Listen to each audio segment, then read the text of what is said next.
Alright, this is one of those binomial expansion problems. It even says right out the binomial expansion, right? So there's no doubt this is one of those type of problems. So you don't have to write x plus y, x plus y, x plus y 5 times, do you? We learn a little trick, and so we do that little Pascal's triangle first. Remember what that is? Put a 1, 1 here, put a 1 here, what? 2, 1, then a 1, 3, 3, 1, 1, 4, 6, 4, 1. How many do we need? 5, right? 1, 2. So we need to get a 5. So it's 1 what? 5, 10, 10, 5, 1. All right, so these are the coefficients for what we're going to use here. Everybody got that? It took what? 10 seconds to do? All right. So where do we start? The coefficient is 1, so we start where? X what? To the fifth, and there's no y, right? So it's a 1. It starts off x to the fifth, and there's no y. Technically, it's y to the 0, but y to the 0 is a 1, right? But we don't put it there. It's all plus, right? And so what do? Next coefficient is 5, and then the x drops down 1, and now we start seeing the y, correct? Sorry about that. No idea who that is. 206 area code, any idea? All right, let's keep going. Next coefficient is 10, and then x goes cubed, and that goes up. And then you got another 10. The x goes down 1 more, and the y goes up 1 more. 5, and then the x goes down 1 more, y goes up. And then plus what? 1, and then not y. Y what? Y to the fifth. Okay, there it is, right there. And what's that? Because it's x to the fifth. I mean, because when I multiply it all out, I'll multiply all those x's together, and I'm going to get x to the fifth. All right? And same thing at the very end. All right? Multiply all the y's out, I'll get y to the fifth. All right? Okay. Let's do division problem. Now this is a long division. It's 12x is 29 over x plus 8. All right, let's do this as a long division. Put the x plus 8 out here, and top goes in the box. Remember that? So it's x squared plus 12x plus 29. All right, let's go through this quickly. X goes into x squared how many times? X times. I put a minus and a parentheses, and now we multiply those together. Remember, we're multiplying by this whole entire thing here, aren't we? So that's going to give you what? X squared plus 8x. All right, let's subtract. X squared minus x squared, that's 0. 12x minus x is 4x. Drop down the next number. Do the same thing. X goes into 4x, positive 4 times. Okay? Multiply and then subtract. So we multiply, we get 4x plus what? 32. That's a 0. 29 minus 32 is negative 3. X doesn't go into negative 3, doesn't it? So that's our remainder. We write a remainder like this. It's a minus, put the 3 on top, over whatever you're dividing by, and that's x plus 8. Simple as that. All right. That's 13. Now we're going to do some factoring kind of stuff. All right, this says factor out the greatest common factor. It doesn't say just find the greatest common factor. It says factor it out. All right, so that means if we factor it out, we got to find out what's left over after we factor it out. Yes. 40, not 4. Okay. 40. That's fine. Nobody's watching it anyway. All right, so watch. Let's look at, I got 40, got 36, and I get 16. What divides evenly into all of those? Yeah, I think 4 does. Does 8? No, because 8 4 is 32. 8 doesn't go into it. So 4. 4 is it, right? All right, what about the x's? This is a 9, x to the 9th. X to the 9th, x to the 6th, x to the 3rd. Well, x cubed goes into all of them. What about the y's? Y to the 7th to the 4th squared, so y squared. That's our greatest common factor. But what we've got to do is figure out what's going to be left over after we take this out, after we factor this out. Ryan, please do. Okay, so let's basically, it's just this divided by this. We're taking all 3 of these terms, dividing it by this to find out what's left inside the parentheses. So 40 divided by 4, it's 10. X to the 9th divided by x cubed is x to the 6. Remember, subtract the exponents when you divide.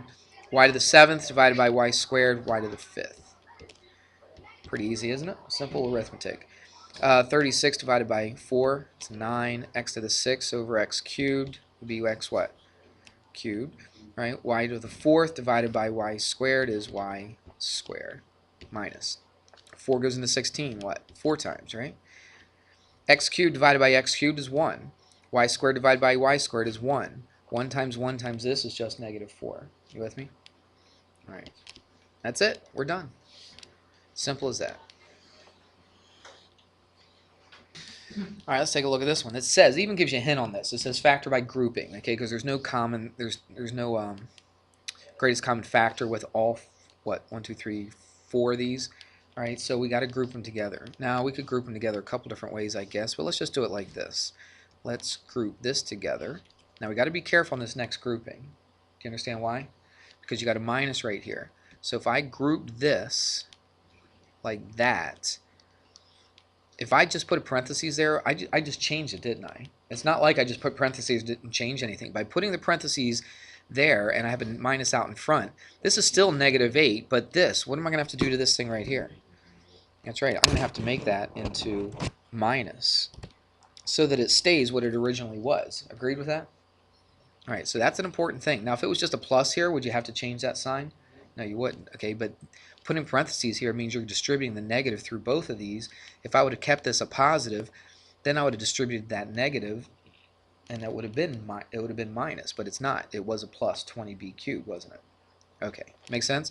So now by making this a minus, for when I distribute this negative through here, now this will be a plus, 20p cubed. We good? All right. So let's take a look at this and find the greatest common factor out of this. I got 10 and 25. Well, that's 5. What about the a's? A squared. Now there's no b's in common, so that's my greatest common factor with this first parentheses. So let's do the same thing. Let's factor that out. What do we get? 2a minus 5b. Right? Okay, put a minus right here. Let's see, I got 8 and 20. What goes into both of those? 4. A doesn't go into both of them, but a b squared does. Let's figure out what's left over. Now again, I'm taking 4b squared and dividing it by 8ab squared. So 8 divided by 4 is 2. The b squareds are 1, but I still have an a I got to put in there. Put a minus, because that minus. 20 divided by 4 is 5. B cubed divided by b squared is b. Good? We're not finished though, are we? Because look, I got a common factor with both of these, don't I? See that? So let's factor out a 2a minus 5b. Keep it in parentheses. Now if I factor out a 2a minus 5b from this, what am I left with? Just a 5a squared. You see that? Because it's this divided by this, I'm left with 5a squared. Put a minus. Factor out a, or divide 2a minus 5b by this thing right here. What am I left with? 4b squared. There's nothing else I can do with that. That's my answer. That's factoring by grouping. It just says factor it. Just says factor the trinomial. There's a couple ways we learn how to factor this thing. One, we could just put a couple parentheses and just try a whole bunch of stuff and see what works. That's fine. There's nothing wrong with that at all. Okay, we learned another way. Do you want to do it the other way?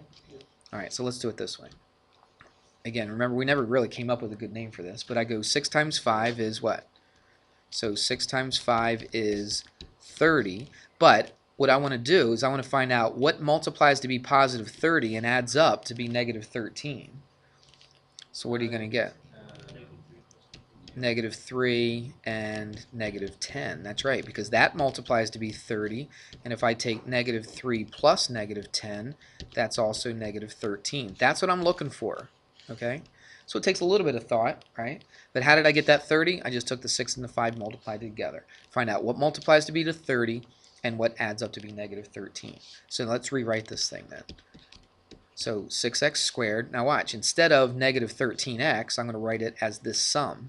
So it's going to be negative 3x, and it's going to be negative 10x. It's the same thing, isn't it?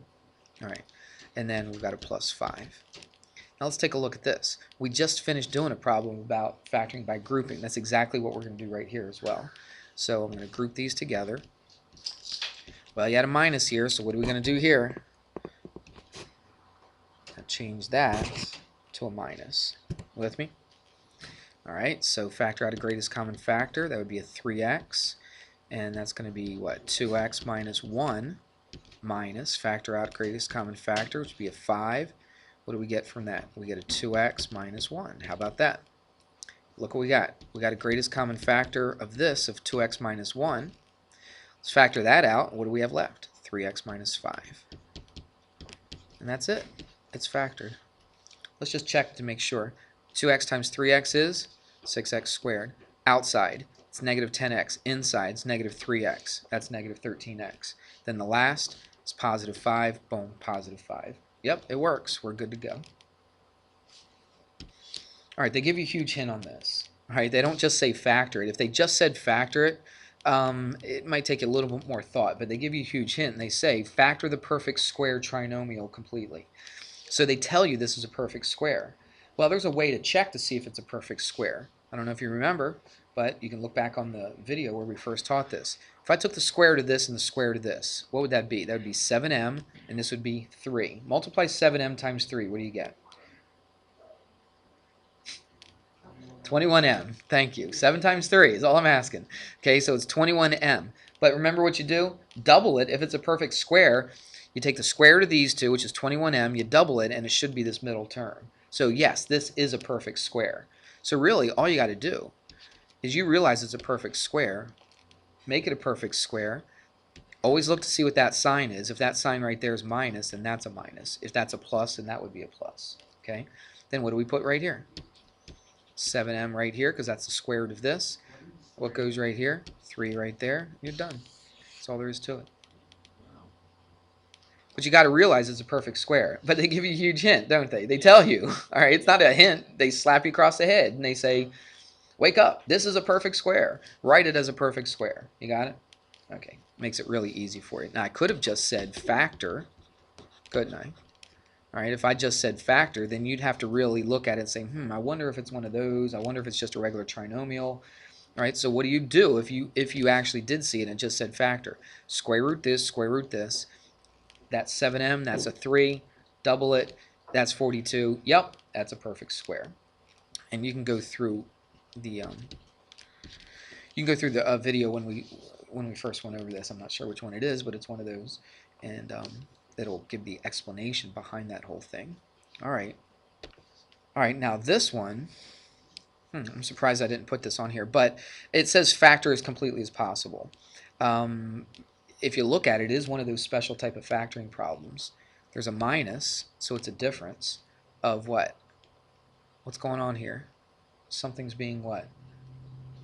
No, not cubed. Nothing's being cubed to give you 9. Squared, okay? So something's being squared here, something's being squared here. So this is a difference of 2 what? Squares. So again, go back to the video, look at it, look at your notes, and learn how to do a difference of 2 squares. It's almost as easy as this one right here, just about. Difference of 2 squares, one parentheses is going to be plus, the other one's going to be minus. And then basically you kind of do the same thing as you did here. You just take that first term, you take the square root of it, and that's a 3y squared. And you get the same thing right here. Take the square root of that, that's an 8, that's an 8, and then you're done. That's all there is to it.